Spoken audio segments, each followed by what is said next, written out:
નમસ્કાર, હું તો બોલીશમાં રોનક પટેલ આપનું સ્વાગત કરું છું. હું તો બોલીશનો સતત 1057મો એપિસોડ અને 1057મો એપિસોડનો એક મુદ્દો છે, પણ બે ભાગમાં છે.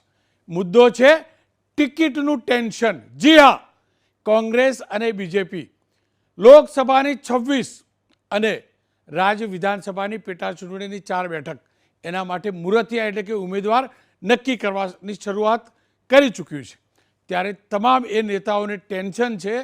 જે હાલ સાંસદ છે તેમને પણ ટેન્શન છે અને જે સાંસદ નથી પણ બનવાની સપના પણ જોવે છે, આયોજન પણ કરીને બેઠા છે, એમને પણ ટેન્શન છે. એટલે જ સૌથી મહત્વનો મુદ્દો ટિકિટનું ટેન્શન. આજથી આ નવી સિરીઝ સમાચારમાં પણ શરૂ થશે, એબીપી ન્યૂઝના, એબીપી અસ્મિતાના. પણ આજે પહેલો જ એપિસોડ ટિકિટનું ટેન્શન. લોકસભાની ચૂંટણી ક્યારે જાહેર થશે એની જબરજસ્ત ચર્ચા ચાલી રહી છે. શક્યતા છે માર્ચ મહિનાના બીજા અઠવાડિયામાં એ જાહેર થાય. પણ એ પહેલાં ભારતીય જનતા પક્ષ અને કોંગ્રેસ બંને પોતપોતાના પક્ષના ઉમેદવારો નક્કી કરવાની પ્રક્રિયામાં લાગી ચૂક્યા છે. આમ આદમી પાર્ટીએ ગુજરાતની 2 બેઠક માટે, લોકસભાની 2 બેઠક માટે ઉમેદવાર નક્કી કરી દીધા છે. આપણે જાણીએ છીએ ભરૂચ અને ભાવનગર 2 બેઠક ઉપર ચૂંટણી લડવાના છે. કોંગ્રેસ બાકીની 24 બેઠક ઉપર ઉમેદવાર નક્કી કરી રહી છે અને પહેલી વાર મને જે જાણકારી મળી છે પ્રકારે પહેલેથી જ વ્યૂ લેવાયો છે, ગુપ્ત મતદાન કરવામાં આવ્યું છે. કોંગ્રેસ કાર્યાલય ઉપર એક બોક્સ મૂકવામાં આવ્યું હતું અને સુઝાવ મંગાવવામાં આવ્યા છે. એ અને સર્વે બંનેને ધ્યાનમાં રાખી કોંગ્રેસ 24 ઉમેદવાર નક્કી કરવાનું છે. પણ ભાજપ શું કરશે?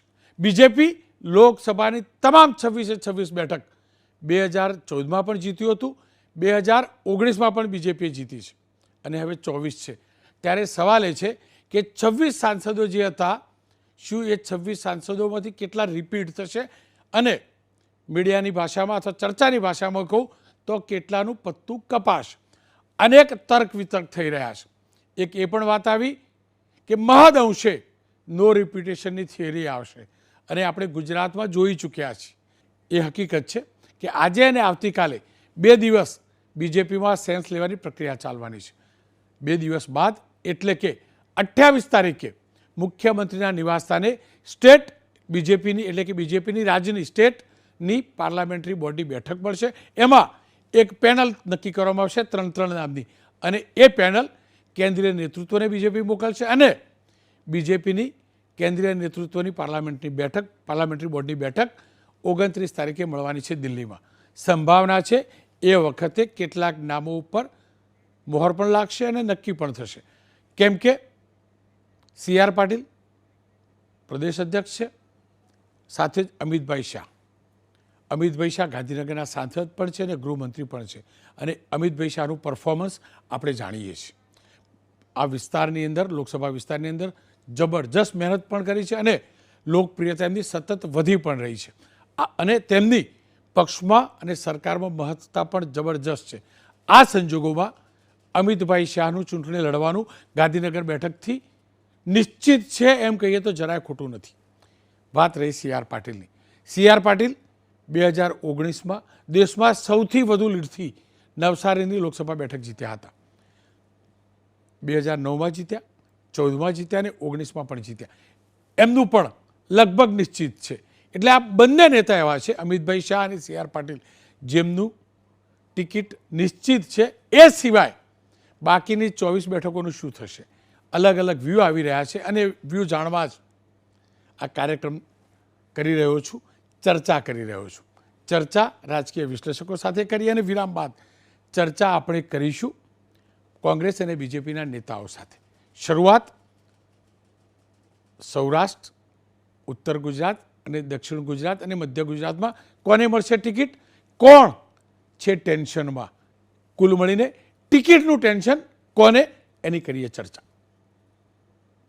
જગદીશભાઈ નમસ્કાર, આપનું સ્વાગત છે. જો ચૂંટણી જાહેર થાય એ પહેલાં પક્ષોની તૈયારીઓ શરૂ થઈ ગઈ અને બીજેપી તો સૌરાષ્ટ્રભરની તમામ બેઠકો ઉપર નિરીક્ષકો પણ પહોંચી ગયા. કાલ બપોર સુધીમાં પૂરી સેન્સ પણ લેવાઈ જશે. કચ્છ સૌરાષ્ટ્રની 8 લોકસભાની બેઠકો, મને એવું લાગી રહ્યું છે કે કચ્છ સૌરાષ્ટ્રના 8માંથી 6 ચહેરા બીજેપી બદલશે જે 2019માં ઉતાર્યા હતા એમાંથી. આપનું આકલન શું છે?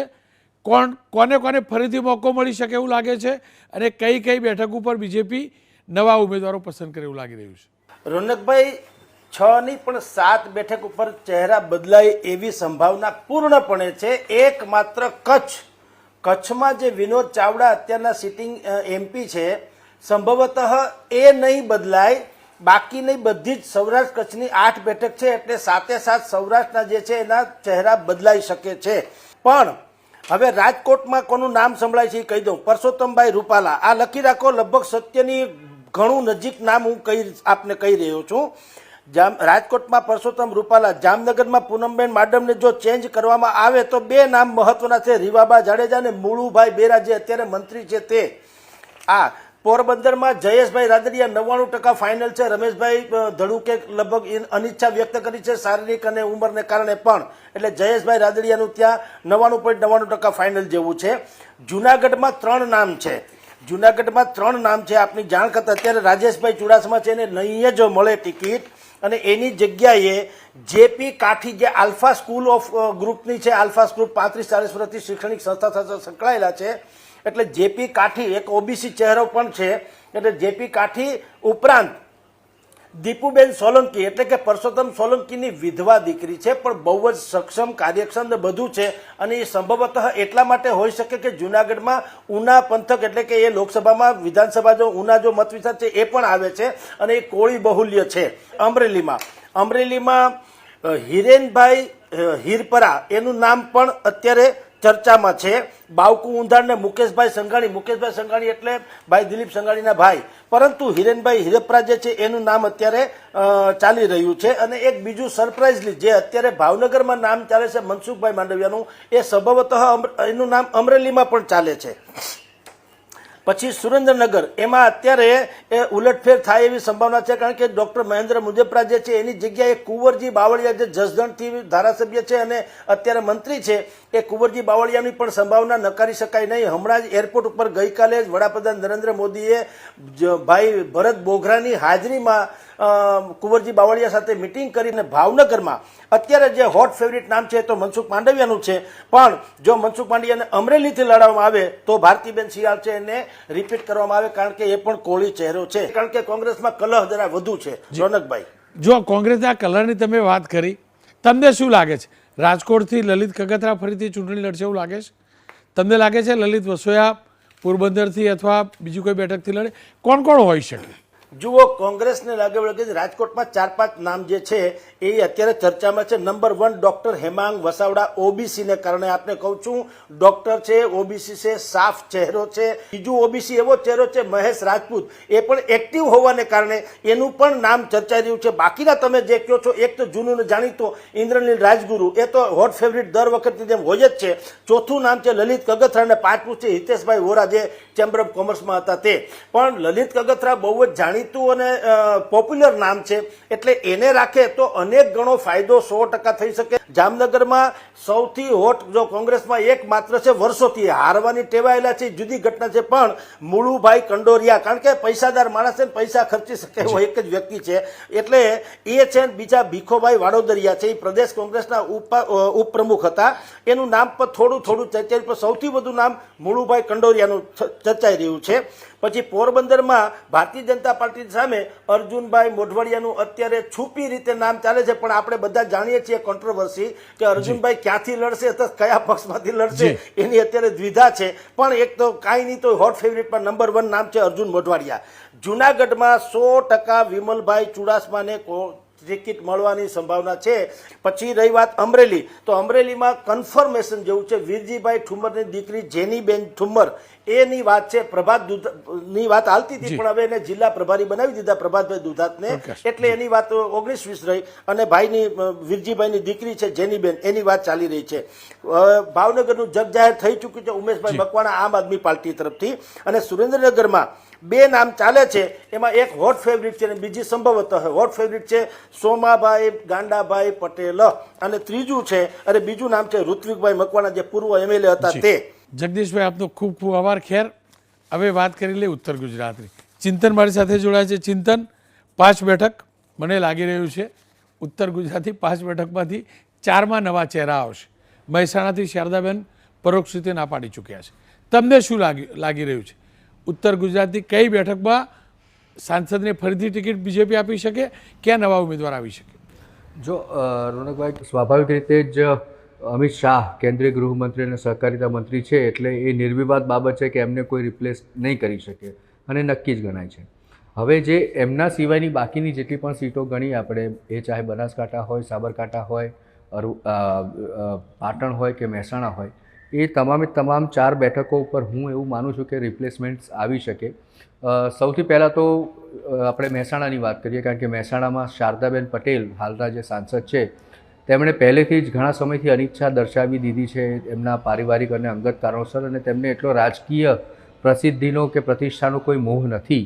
પણ હવે વાત આપણે જો કરીએ પાટણની, તો ત્યાં હાલમાં એમના જે સાંસદ છે ભરતસિંહ ડાભી, તો એમનું ઘણું જે આપણે જોઈએ કેટલાક સમયમાં વર્તન, તો એમને પોતાની જ બોડી લેંગ્વેજ એવી છે કે પોતે એટલા કન્ફર્મ નથી કદાચ કે હવે એમને કટ કરવામાં વાંધો નથી. એટલે નવા કોઈ ઉમેદવાર આવશે અને યંગ ઠાકોર ચહેરો હશે એવું હું મજબૂત રીતે માનું છું. બનાસકાંઠાની જો વાત કરીએ તો પરબતભાઈ પટેલ એ પણ ખૂબ વયોવૃદ્ધ નેતા છે. તેમણે ગુજરાત સરકારમાં મંત્રીપદ પણ ભોગ્યું છે, સાંસદ પણ બની ચૂક્યા છે, ધારાસભ્ય પણ અનેક વખત રહી ચૂક્યા છે. તો હવે એમનું રિપ્લેસમેન્ટ લગભગ નક્કી છે, કારણ કે તેમની જે વય છે એ પણ હવે હું માનું છું ત્યાં સુધી જે રીતે ભારતીય જનતા પાર્ટી નવા ચહેરાઓને આગળ લાવવા માગે છે, તો એવા સંજોગોમાં ત્યાં આગળ કોઈ એક એવો ચહેરો હશે જે ચૌધરી સમાજમાંથી આવતો હશે, યંગ હશે. વિધાનસભાના અધ્યક્ષશ્રી પણ યંગ ચહેરો છે. એ હું હજુ જોવે ને તોની રીતે જોઉં છું. વિધાનસભાના અધ્યક્ષ છે શંકરભાઈ ચૌધરી, એ અહીંયા અત્યારે હાલ કદાચ હું માનું છું ત્યાં સુધી સેટ છે, તો એમને ડિસ્ટર્બ કરશે કે નહીં કરે એ બહુ રાજકીય પરિસ્થિતિને ઉપર આધીન છે. આમ જોવા જઈએ તો આપણે અત્યારે બધા ક્યાસ મૂકી રહ્યા છે આપણા અવલોકનોને કારણે, પણ શંકરભાઈ ચૌધરીના બદલે કોઈક નવો જ યંગ બની શકે કે કોઈક મહિલાને પણ, કારણ કે પશુપાલક મહિલા કોઈ છે એની પણ વાત ચાલી રહી છે કે કોઈ બહુ મોટા પશુપાલક મહિલાને ત્યાંથી, કારણ કે બનાસ ડેરીમાં તમે જોઈ શકો છો કે મહિલાઓનું હમણાં જ નરેન્દ્ર મોદી પણ અહીંયા જ્યારે આવ્યા હતા અમદાવાદ અને અમૂલનું જે કર્યું સમારોહ, એમાં મહિલા શક્તિ ઉપર બહુ ભાર મૂક્યો અને એમાં પશુપાલકો ઉપર. એટલે મને ઘણા વખતથી એવો એક અણસાસો હતો કે કોઈ મહિલા પશુપાલક અને ભાજપ સાથે સંકળાયેલી કોઈ એવી વ્યક્તિ હશે અને કદાચ બનાસકાંઠાથી તક મળી શકે. સાબરકાંઠાની જો વાત કરીએ તો અત્યારે દીપસિંહ છે અત્યારે એમના હાલ સાંસદ, પણ એમની જે કાર્યશૈલી રહી છે એટલી ઉઘડીને બહાર આવી હોય એ પ્રકારની, અથવા તો એવું કોઈ મોટો નેતૃત્વ જાણે પ્રસ્થાપિત કરી શક્યા હોય એ પ્રકારની સ્થિતિ ઓછી છે. અલબત્ત એમના કિસ્સામાં રોષ ખૂબ ઓછો છે. હમણાં થોડા બે દિવસ પહેલાં જો એક ભાજપના ખૂબ સિનિયર નેતા સાથે વાત કરી રહ્યો હતો, ત્યારે એમણે મને એવું કહ્યું હતું કે અમે અત્યારની જે બીજેપીમાં જે પરિસ્થિતિ છે એ જોતાં જે વાત થઈ રહી છે કે ખૂબ મોટી કાપકૂપ ગુજરાતની 26 બેઠકોમાં કરવામાં આવશે, તો એવું બહુ ઓછું બની શકે કે જેમાં વિવાદ ન હોય એવી વ્યક્તિને ટાળી જ દેવી એ પ્રકારની સ્થિતિ કદાચ હાઈકમાન્ડ નહીં અપનાવે એવું એ કહે છે. તો દીપસિંહ છે એ નોન કન્ટ્રોવર્શિયલ છે, પણ એટલું પ્રભાવી નેતૃત્વ નથી. તો સાબરકાંઠામાંથી જો એમને ભાજપને લાગશે કે કોઈ પ્રભાવી નેતૃત્વ અથવા તો કોઈ યંગ વ્યક્તિને પ્રતિનિધિત્વ મળવું જોઈએ, તો એવા સંજોગોમાં હું માનું છું ત્યાં સુધી દીપસિંહ છે રિપ્લેસમેન્ટ બની શકે. ઘણા ખરા અંશે એવો પણ ક્યાસ મુકાતો હતો કે CJ ચાવડા જેઓ બીજેપીમાં પ્રવેશ કરી ચૂક્યા છે એમને સાબરકાંઠામાંથી લડાવવામાં આવશે, પણ એવી શક્યતા નથી એવું લગભગ મને કન્ફર્મ એક ભાજપના સોર્સ મારફતે થયું છે. તેમને કદાચ વિજાપુરમાંથી જ ફરી રિપીટ કરવામાં આવશે. એટલે આ રીતે જોતાં આપણે જો 5 બેઠકોની વાત કરીએ, પાટણ એક રહી જાય છે, સોરી મેં પાટણની વાત કરી, પણ એમાં પણ યંગ ઠાકોર જ ચહેરો આવશે, કારણ કે સામે જે સંભાવના છે એમાં એવું છે કે કોંગ્રેસ કદાચ જુગલજી ઠાકોર હોઈ શકે, નેતા છે, મહિલા નેતા છે, એમને જુગલજી ઠાકોર હોઈ શકે, જુગલજી ઠાકોરની શક્યતા હોઈ શકે, કારણ કે પોતે યંગ છે, પ્રતિભાશાળી છે, ખૂબ પૈસાવાળા છે, અને પણ એમનું સંગઠનની રીતે જોઈએ તો સંગઠનમાં એમનો ક્યાંક જે તાલમેલ જે એમને લાવવો જોઈએ એ લાવી શક્યા નથી એવો કેટલાક મારા અનુભવો, કેટલાક મારા ઓબ્ઝર્વેશન્સ કહે છે. તો ગેનીબેનની સામે એક એવો ચહેરો આવવો જોઈએ. આપણે ગેનીબેનનું નામ કહ્યું ને, સપોઝ પાટણથી ગેનીબેન લડતા હોય, આપ કહો છો અલ્પેશ ઠાકોર તો ના હોય ને? નહીં, બિલકુલ નહીં. મને એમની શક્યતા તો બિલકુલ ઓછી લાગે છે. અલ્પેશ ઠાકોરને ગાંધીનગરથી ત્યાં શિફ્ટ નહીં કરે. ગાંધીનગર અલ્પેશ ઠાકોર માટે આ પ્રકારની વસ્તુ, કારણ કે અલ્પેશ ઠાકોર ત્યાં આગળ હારી ચૂક્યા છે એક વખત, તમને ખ્યાલ હશે. અગાઉ કોંગ્રેસમાં હતા ત્યારે જીત્યા, પણ જ્યારે પેટા ચૂંટણી લડ્યા ત્યારે ત્યાં હારી ગયા હતા. ચાણસ્માના પૂર્વ ધારાસભ્ય જે રાજ્ય સરકારમાં મંત્રી હતા, મને એમની શક્યતા લાગે છે, દિલીપભાઈની શક્યતા લાગે છે એટલા માટે કારણ કે દિલીપભાઈ પોતે ખૂબ પાયાના વ્યક્તિ છે, જમીન સાથે જોડાયેલા નેતા છે, નિરાભિમાની છે, કોઈ આડંબર નથી એમનામાં. પણ કેટલેક અંશે મને જે ખ્યાલ છે રોનકભાઈ, કે આ વિધાનસભાની ચૂંટણી પૂર્ણ થઈ એ પછી દિલીપભાઈનો આત્મા ક્યાંક કચવાયેલો હતો અને સંગઠનની સામે એમનો ઘણો બધો આંતરિક એમને અંદર મનમાં હતું કે સંગઠને જે એમની સાથે જે કરવું જોઈએ ન્યાય એ નથી કર્યો, અને એમને ઘણી બધી જગ્યાએ પોતાના સાથે જે થયું એની રજૂઆતો ખૂબ કરી છે. એટલે આ બાબત જો એમની માઇનસમાં ન જાય તો દિલીપજી માટે હું એવું માનું છું કે એક શક્યતા ખરી. કુલ મળીને ઉત્તર ગુજરાતની 5 બેઠકમાંથી ગાંધીનગર બેઠકમાં અમિતભાઈ શાહ રિપીટ થશે, એમાં કોઈ વિવાદ નથી, એ નક્કી છે. એ સિવાયના 4 ઉમેદવારો, જે 4 સાંસદ છે, એ બદલાઈ શકે છે. બાકીના ચાર બેઠકો બદલાઈ જશે લગભગ. હા બિલકુલ બદલાઈ શકે 4. આપ તો ખૂબ ખૂબ આભાર ચિંતન. પણ મહેસાણાની તમે વાત ન કરી, મહેસાણાની વાત નહીં કરી તમે વધારે લાંબી. મહેસાણામાં અત્યારે નીતિનભાઈ પટેલનું નામ પણ ચાલી રહ્યું છે. ઘણી બધી જગ્યાએ એવું કહેવામાં આવી રહ્યું છે કે નીતિનભાઈ પટેલ લોક સંપર્ક કરી રહ્યા છે. જી, પણ નીતિનભાઈ પટેલ તો પહેલેથી પક્ષ સાથે જોડાયેલા માણસ છે, એટલે એમનો જે કદાચ જે પ્રયત્ન હોય, જે સંપર્ક હોય, તો એ જરૂર નથી કે ટિકિટની આશાએ જ એમણે કર્યું હોય. પાર્ટી તરફથી એમને એવું કહેવામાં પણ આવ્યું હોય કે તમે નીતિનભાઈ પાર્ટીનું જે સંગઠન છે મહેસાણાને, એમ તો એને સક્રિય કરો ને એ રીતે આડકતરી રીતે ચૂંટણીમાં જે પણ ઉમેદવાર આવે એને જીતાડવા માટે પ્રયત્ન કરતા હોય. પણ ત્યાં આગળ ઘણા બધા ચહેરાઓ એવા છે કે જે ખૂબ વોલેટાઇલ છે, પણ એમાં રજનીભાઈ પટેલનું નામ પણ આવી રહ્યું છે, સંગઠનના જે મહામંત્રી છે હાલ ભાજપના.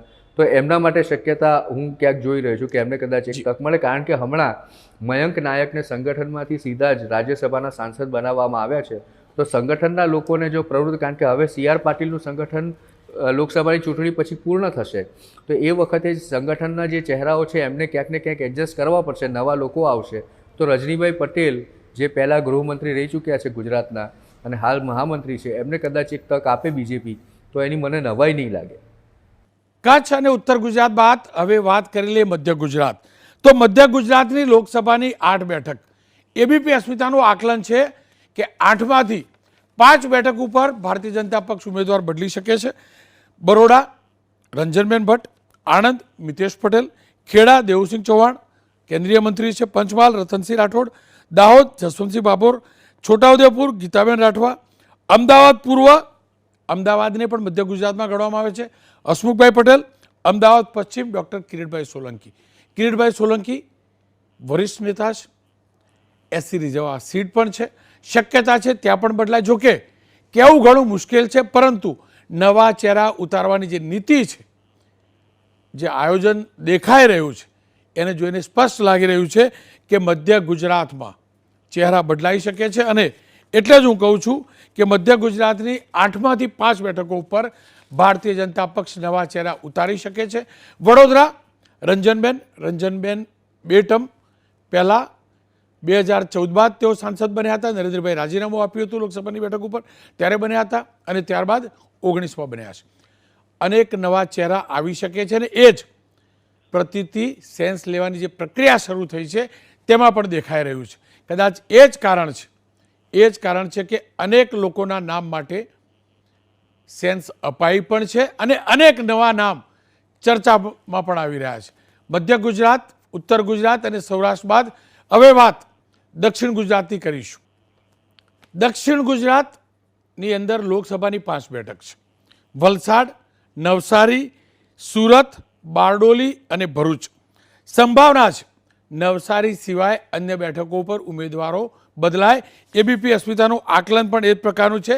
દક્ષિણ ગુજરાતની 5માંથી ઓછામાં ઓછી 3 બેઠક ઉપર નવા ચહેરા ભારતીય જનતા પક્ષ ઉતારી શકે તેમ છે. વલસાડની અંદર પણ એ જ પ્રકારની ચર્ચા છે. ભરૂચ આમ આદમી પાર્ટી ઉમેદવાર જાહેર કરી ચૂક્યું છે, કોંગ્રેસ સાથેનું ટાઈપ થઈ ચૂક્યું છે, ત્યારે બેઠક ઘણી રસપ્રદ બનશે. મારી સાથે મનોજભાઈ મિસ્ત્રી જોડાયા છે. મનોજભાઈ, 5 બેઠક દક્ષિણ ગુજરાતની, કઈ બેઠક ઉપરથી તમને લાગે છે કે બીજેપી નવો ચહેરો ઉતારશે? રોનકભાઈ, આમ તો 5માંથી 4 બેઠકો પર બદલાવાની શક્યતાઓ દેખાય છે, પણ ભરૂચમાં આમ આદમી પાર્ટીના ઉમેદવાર ચૈતર વસાવાને જાહેર કર્યા એટલે બની શકે કે મનસુખ વસાવાને ફરી એ લોકો મેદાનમાં ઉતારશે, કારણ કે સૌથી ટફ ફાઇટ એ ભરૂચ બેઠક પર થવાની છે. બારડોલીમાં પ્રભુભાઈ વસાવાને કદાચ બદલે તો કોઈ ફેર પડતો નથી, કારણ કે ત્યાં ભાજપનો રંગ છે. દર્શનાબેન માટે સુરતમાં વાત ચાલે છે, કદાચ દર્શનાબેનને બદલવાની શક્યતાઓ છે. CR પાટીલની કોઈ શક્યતાઓ અત્યારે દેખાતી નથી. નવસારીમાં વલસાડમાં KC પટેલ, ઢોડિયા પટેલ છે, ત્યાં પણ ભાજપને કોઈ તકલીફ, એટલે ભાજપ અહીંયા પ્રયોગ કરી શકે છે નવા ચહેરાઓ મૂકવા માટે. માત્ર ભરૂચ એક એવી બેઠક છે જ્યાં મનસુખભાઈ વસાવાએ એવું કીધું હતું કે મને હવે કોઈ ચૂંટણી લડવામાં રસ નથી, પરંતુ આમ આદમી પાર્ટીએ ચૈતર વસાવાને ત્યાં ઉમેદવાર જાહેર કર્યા છે, એટલે ભરૂચ બેઠક પર ટફ ફાઇટ થવાની શક્યતાઓ છે. બાકીની 4 બેઠકો ભાજપ માટે ક્લીન છે, ભાજપ માટે કોઈ પ્રોબ્લેમ નથી, અને ભાજપે ઉમેદવાર બદલીને નવા પ્રયોગ કરવા હોય તો એ કરી શકે છે. સુરત અને નવસારી આ 2 બેઠકો એવી છે કે CR પાટીલ ગુજરાત પ્રદેશ અધ્યક્ષ છે ભાજપના, એટલે એમને એ મજબૂત ઉમેદવાર છે, પાર્ટીને પણ એમની જરૂર છે. બની શકે કે એને કોઈ બીજા ક્ષેત્રમાં લઈ જાય તો એમની જગ્યાએ ઉમેદવાર બદલવા પડે, અધરવાઇઝ એ સુરતમાં સારી રીતે લીડથી ચૂંટાતા આવ્યા છે, વર્ષોથી ડે 1 થી ચૂંટાતા આવ્યા છે અને સક્ષમ પણ છે. આ સુરતની બેઠક ઉપર આજે સેન્સ લેવાઈ છે, તમને શું લાગે છે?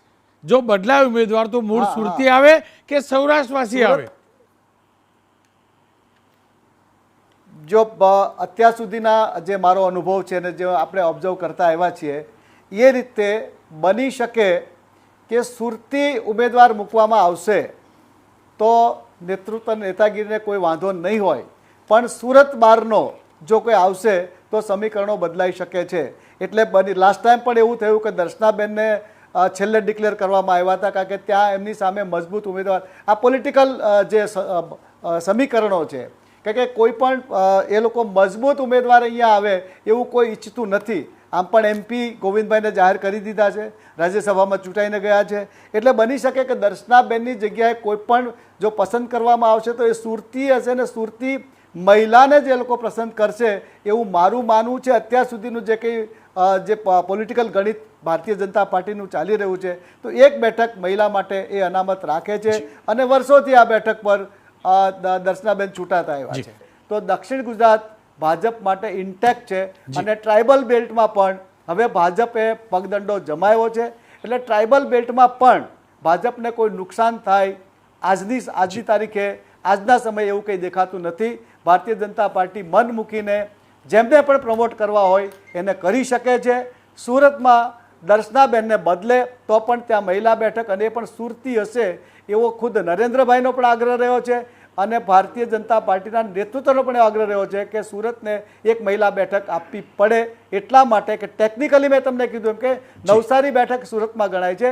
બીજું રાજ્યસભાના સંસદ અહીંયા ગોવિંદભાઈ ધોળકિયા મળી ગયા છે, એટલે 2 MP છે ઓલરેડી, એટલે એક મહિલા ઉમેદવારને આપવામાં આવે તો દર્શનાબેનના વિકલ્પે કોઈ પણ મહિલા હશે, અને મહિલાઓનું લિસ્ટ ખૂબ લાંબુ છે. સુરતમાં ઘણા બધા દાવેદાર છે, હેમાલીબેન બોઘાવાલા પણ છે, અને બીજા ઘણા બધા છે. એટલે કદાચ જો સુરતમાં બદલશે તો મહિલા બેઠક હશે, એ આજના તબક્કે આપણે ચોક્કસ કહી શકીએ. અને ભાજપની જે વિચારધારા છે, કામ કરવાની જે પદ્ધતિ છે, એ પદ્ધતિ જોવા જઈએ તો બારડોલીમાં પ્રભુભાઈ વસાવા બદલાઈ શકે, ત્યાં કુંવરજી હળપતિ પણ છે, ગણપતભાઈ વસાવા બી દાવેદાર છે. સુરતમાં દર્શનાબેનની જગ્યાએ કોઈ મહિલાબેન આવી શકે. નવસારીમાં CR પાટીલને બદલે એવી કોઈ શક્યતાઓ દેખાતી નથી. વલસાડ ડાંગમાં KC પટેલ, ઢોડિયા પટેલ છે, ત્યાં બદલીને કોઈ પણ ઢોડિયા પટેલને મૂકશે તો પણ એ બિનમેક ચૂંટાઈ આવશે.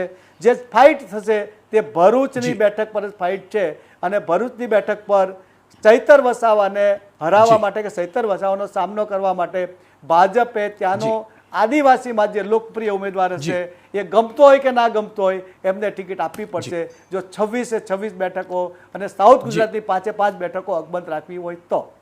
મનોજભાઈ, આપનો ખૂબ ખૂબ આભાર. ખેર, એ હકીકત છે કે અનેક નવા ચહેરા ઉત્તર ગુજરાત હોય, દક્ષિણ ગુજરાત હોય, મધ્ય ગુજરાત હોય કે કચ્છ સૌરાષ્ટ્ર, BJPમાંથી નવા ઉતરશે એવું સ્પષ્ટ લાગી રહ્યું છે.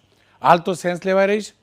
2 દિવસ, આજનો અને કાલનો દિવસ સેન્સ લેવાયા બાદ રાજની પાર્લામેન્ટરી બોર્ડની બેઠક BJPની મળશે, અને જે યાદી આવશે એ તો કેન્દ્રીય પાર્લામેન્ટરી બોર્ડમાંથી જ નક્કી થશે એ પણ નક્કી. ટિકિટનું ટેન્શન સ્વાભાવિક રીતે જ સિટિંગ એમપીને પણ હોય, એટલે કે જે હાલ સાંસદ છે તેમને પણ હોય, અને ટેન્શન જે ઉત્સુક મૂર્તિયાઓ છે તેમને પણ હોય. લોકસભાની ચૂંટણી લડવા મળતી હોય, દિલ્હીની દોડમાં સામેલ થવા મળતું હોય તો કોને ન હોય. આમ આદમી પાર્ટી સ્પષ્ટ કરી ચૂકી છે એની 2 બેઠકના ઉમેદવાર છે. એનો મતલબ બીજેપી 26 બેઠક માટે અને કોંગ્રેસ 24 બેઠક માટે ઉમેદવાર નક્કી કરશે. કોણ હોઈ શકે છે, કોનું કપાશે પત્તું અને કેમ કપાશે પત્તું એ જાણવું સમજવું જરૂરી છે. અને એટલે જ મારી સાથે ચર્ચા કરવા માટે ભારતીય જનતા પક્ષ અને કોંગ્રેસ બંનેના નેતા જોડાયા છે. ડૉક્ટર અનિલભાઈ પણ જોડાયા છે અને કિરીટભાઈ પટેલ પણ જોડાયા છે કોંગ્રેસમાંથી. આપ બંનેનું સ્વાગત છે. કિરીટભાઈ, શરૂઆત તમારાથી કરું, એટલે તમે ઉમેદવારી કરશો એનાથી નહીં, તમને પૂછવાથી કરું. કોંગ્રેસના 22 મૂર્તિયા નક્કી કરવાના, કયા પ્રકારના મૂર્તિયા છે? જો ભાજપે તો સંશોધન શરૂ કરી દીધું, સેન્સ લેવાનું પણ ચાલુ કરી દીધું, તમારા મૂર્તિયા કોણ હશે? શું રોનકભાઈ, પહેલાં મારે તો ચૂંટણી લોકસભાની લડવાની જ નથી, એટલે હું તો મૂર્તિઓ છું જ નહીં. પરંતુ જે રીતે મેં જોયું કે સેન્સ લેવાની ભારતીય જનતા પાર્ટીની અંદર સેન્સ લેવાની પ્રક્રિયા ચાલુ થઈ ગઈ, બધી તૈયારી ચાલુ થઈ ગઈ.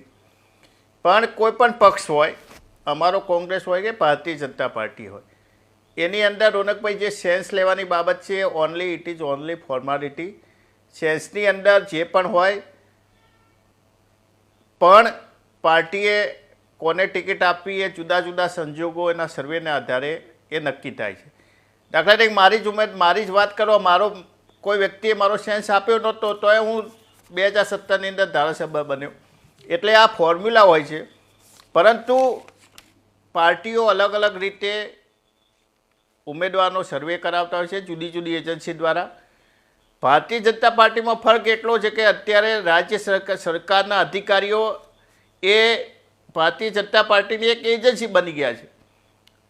વિધાનસભા હોય કે સંસદ સભ્ય હોય, ભારતીય જનતા પાર્ટી તંત્રનો ઉપયોગ કરી અને એ સર્વે કરાવે છે અને કરાવવું જ જોઈએ. કોઈ પણ પાર્ટીએ એના એક્ઝિસ્ટન્સ માટે કોંગ્રેસે પહેલાં આ ના કર્યું એ ભૂલ કરી, એટલે કોઈ પણ પાર્ટીએ આ કરાવવું જ જોઈએ. પરંતુ તમે કહ્યું કે મૂર્તિઓ, અમારા મૂર્તિયા જે રીતે ઇલેક્શન નજીક આવી રહ્યું છે, રોનકભાઈ, મૂર્તિયા એ એમનેમ નક્કી નથી કરવાના. અમારી પાર્ટી કોંગ્રેસ પાર્ટી એ લોકશાહી ઢબે ચાલવાવાળી પાર્ટી છે.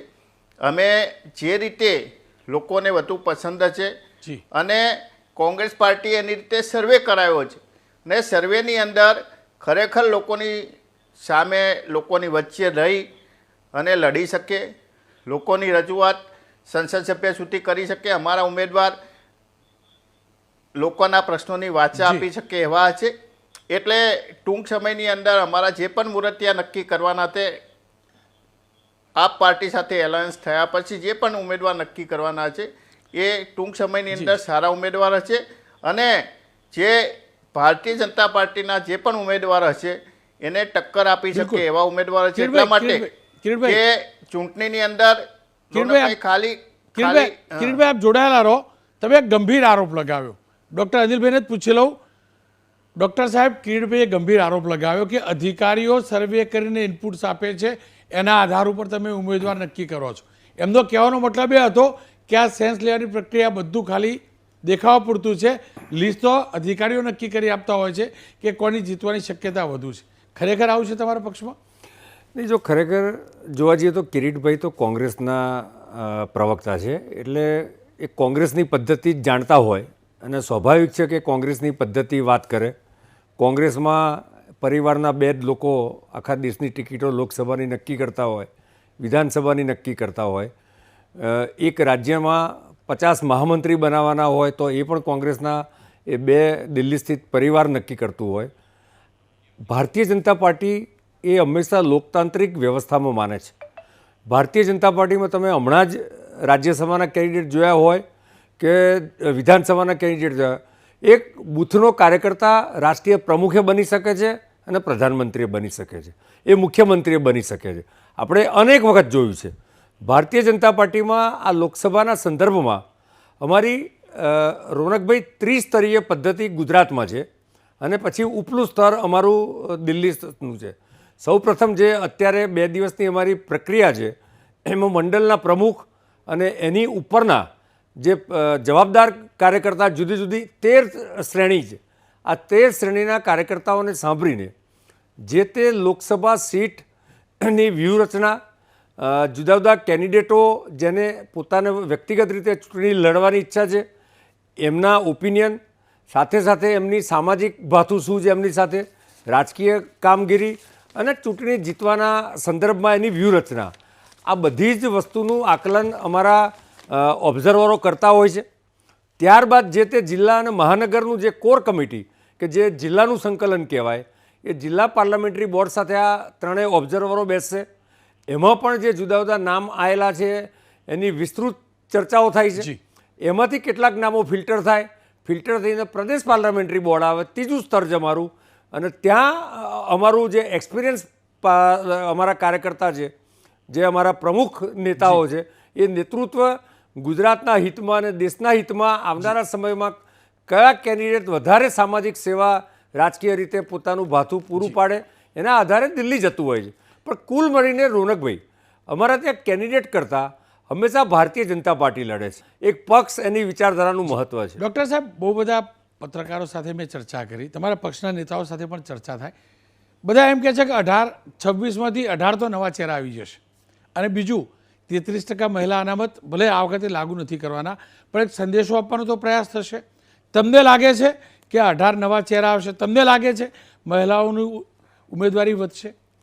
જો રોનકભાઈ, મને વ્યક્તિગત રીતે એવું લાગે છે કે અમારા 24/24 એક જ ચહેરો છે, એક કમળનો ચહેરો છે. 26/26 હા, સોરી, 26/26 એક જ ચહેરો છે અને એક કમળનો ચહેરો છે. મેં હમણાં જ કીધું એ પ્રમાણે ભારતીય જનતા પાર્ટીમાં કમળ લડે છે, વ્યક્તિ ગૌણ છે. જે રીતે સંગઠન એની પાછળ કામ કરી રહ્યું છે, તમને કદાચ જાણીને આશ્ચર્ય થશે કે અમારા 3 સ્ટેજના સંપર્ક કાર્યક્રમો ગામ ગામ સુધી, બૂથમાં લોકો સુધી પહોંચી ગયા છે. અને 5 વર્ષ સુધી જે સરકારનું ભાથું છે, ભૂપેન્દ્રભાઈ સરકાર કે નરેન્દ્રભાઈ સરકારનું જે ભાથું, જે વેલફેરની યોજના છે, વિકસિત ભારતની સંકલ્પ યાત્રા દ્વારા પણ અમે લોકો સુધી પહોંચ્યા છે.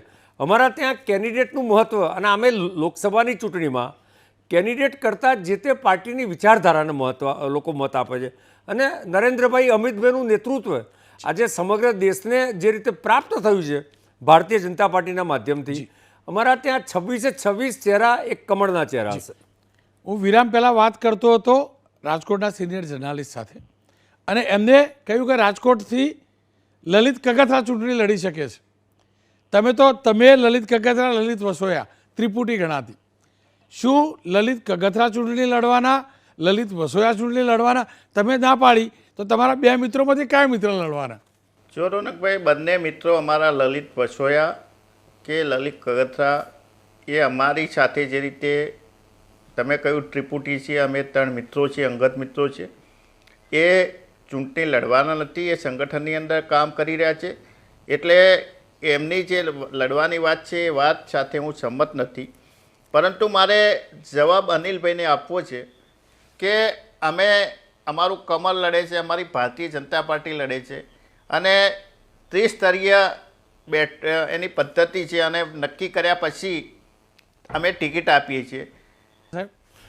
મને એવું લાગે છે કે કિરીટભાઈ ભારતીય જનતા પાર્ટીની પદ્ધતિ અને પ્રકૃતિ જાણતા નથી. તમે લઈને ગયા ક્યાંથી જાણો? મને કહો. તમે લઈ ના જાઓ તો બીજા બધાને લઈ ગયા, જાણી લીધી ને એમને. કિરીટભાઈ મારા મિત્ર છે અને આવશે તો અમને આનંદ પણ થશે. પરંતુ જે કેન્ડિડેટોની એ વાત કરી રહ્યા છે, એ કેટલાય કેન્ડિડેટો જુદા જુદા તબક્કે સામાજિક કામ કરતા હોય, સેવાકીય કામ કરતા હોય. આ બધા કેન્ડિડેટોની સાથે ભાથું હોય છે. અને અલ્ટિમેટલી સામાજિક સમીકરણ અને સામાજિક સશક્તિકરણ, જેને સોશિયલ એન્જિનિયરિંગ કહીએ છીએ, એના સંદર્ભમાં ગુજરાતમાં તમે જો એવો ગુલદસ્તો ભારતીય જનતા પાર્ટી આપશે આ 26 કેન્ડિડેટનો કે આવનારા સમયમાં 5 વર્ષ પછી કોંગ્રેસ આમે વેન્ટિલેટર ઉપર છે.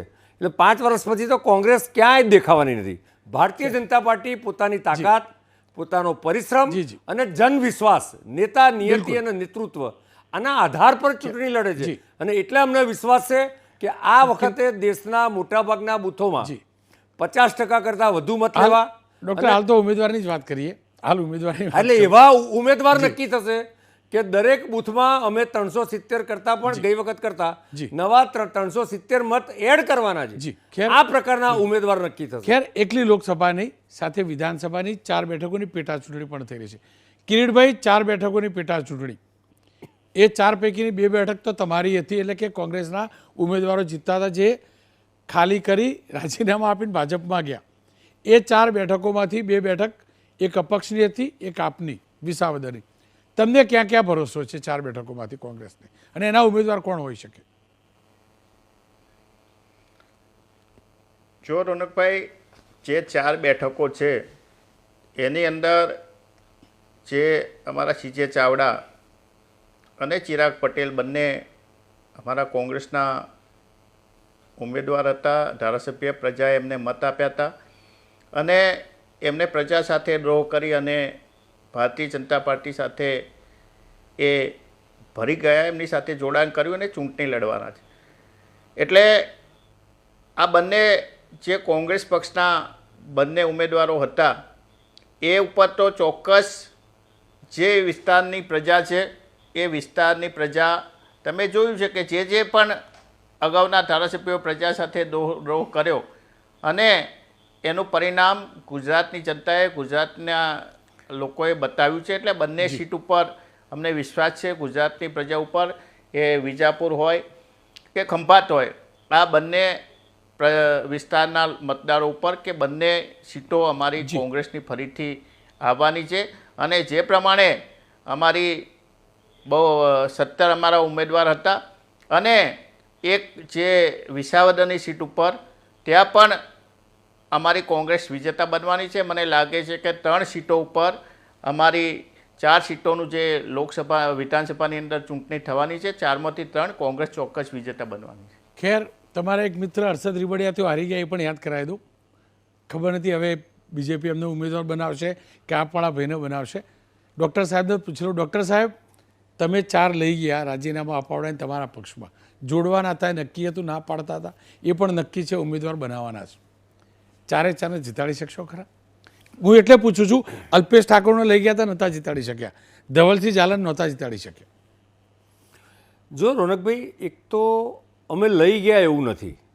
તમે જે રીતે કોંગ્રેસનું ડિસઇન્ટિગ્રેશન થઈ રહ્યું છે અને કોંગ્રેસમાં જે એક પ્રકારની એક પરિવારની સામંતશાહી ચાલે છે અને જે ઘમંડ, સામંતશાહી કરતાં બી હું તમને કહું કે જે પ્રકારનો ઘમંડી ગઠબંધન દ્વારા અને એમાં આદરણીય રાહુલજી દ્વારા જે પ્રકારના સ્ટેટમેન્ટ થાય છે, એ સ્ટેટમેન્ટના કારણે રામ મંદિરનો વિરોધ, ભગવાન રામનો વિરોધ કરવાના કારણે અને જે તુષ્ટિકરણની રાજનીતિ છે, જે સત્તાલક્ષી રાજનીતિ છે, એનાથી કંટાળીને અને નરેન્દ્રભાઈની જે દેશના વિકાસની જે વાત છે એના કારણે કોંગ્રેસના અનેક લોકો કોંગ્રેસ છોડીને નીકળી રહ્યા છે. તમે મહારાષ્ટ્રમાં ત્યાંના ભૂતપૂર્વ મુખ્યમંત્રી હોય ભાજપમાં આવ્યા, મિલિંદ દેવરા એ પણ કોંગ્રેસ છોડીને બીજા પક્ષમાં ગયા. તો કોંગ્રેસમાં આખા દેશમાં લોકો છોડી રહ્યા છે અને જે રાજનીતિમાં કામ કરે છે, જાહેર જીવનમાં કામ કરે છે, એ કોઈના કોઈ પક્ષમાં તો જોડાવાના છે. Number 1. Number 2, Bharatiya Janata party જે રીતે લોકસભાની ચૂંટણીમાં એનું સંગઠનનું અને પ્રચાર પ્રસારનું આયોજન છે, એ જ આયોજન એ વિધાનસભાની ચૂંટણીમાં પણ ચાલવાનું છે. અમારો એક બે અપવાદ સિવાય અમારો ઇતિહાસ છે કે બાય ઇલેક્શનમાં અમે 100% સીટો જીતીએ છીએ. આદરણીય પાટીલજીના નેતૃત્વમાં ગઈ વખતે અમે 8 જે બાય ઇલેક્શનની સીટો થઈ હતી એ બધી જ ઇલેક્શનોની સીટો સારી રીતે જીત્યા હતા. બીજું કે જે 2 સીટો સીજે ચાવડા અને ચિરાગ બેવારી, તો એ તો અમે માર્જિનલ વોટથી ગઈ વખતે હાર્યા હતા. અમને સંપૂર્ણ ખાતરી છે કે 4 સીટો અને લોકસભાની 26 સીટો કુલ મળીને 30 સીટો ગુજરાતમાં જીતવા જઈ રહ્યા છે. ખેર, એ પણ હકીકત છે કે ઇતિહાસ છે. લોકસભાની સાથે વિસાવદરની પેટા ચૂંટણી યોજાયેલી અને ભરત પટેલ, જી હા, ભરત પટેલ કેશુભાઈના પુત્ર ચૂંટણી વિસાવદરથી હાર્યા હતા. ખેર, સમય બતાવશે. ઉમેદવારોની યાદી જાહેર થશે એટલે ઘણું રસપ્રદ હશે. 4 વિધાનસભાની બેઠકોમાં ભાજપના ઉમેદવાર એ લોકો જ હશે જે કોંગ્રેસમાંથી અથવા અપક્ષમાંથી રાજીનામું આપીને બીજેપીમાં જોડાય છે. લખવું હોય તો લખી રાખો, એ નક્કી. 26માંથી કેટલા બદલાશે એ કહેવું મુશ્કેલ હાલ લાગી રહ્યું છે. અનુમાન છે, સૂત્ર નથી કહેતો, અનુમાન છે. તર્કના આધારે 18 નવા ચહેરા જોવા મળશે. કોંગ્રેસમાંથી નવા કોણ ઉમેદવાર આવશે એ મુશ્કેલ છે કહેવું. આમ આદમી પાર્ટીના 2 ઉમેદવાર જાહેર થઈ ચૂક્યા છે. એટલે 24 કોંગ્રેસના અને 26 બીજેપીના કોણ ઉમેદવાર બનશે એને લઈ અનેક નેતાઓ ટિકિટના માટેના ટેન્શનમાં હશે. અને ટિકિટનું આ ટેન્શન સૂત્રોની હવાઈ વાતો નહીં, તર્કબદ્ધ રીતે એબીપી અસ્મિતા આ યાદી જાહેર થાય ને એના પહેલાં એક બેઠક ઉપર ઉમેદવાર કોણ હોઈ શકે એની સચોટ જાણકારી આપ સુધી પહોંચાડતો રહેશે.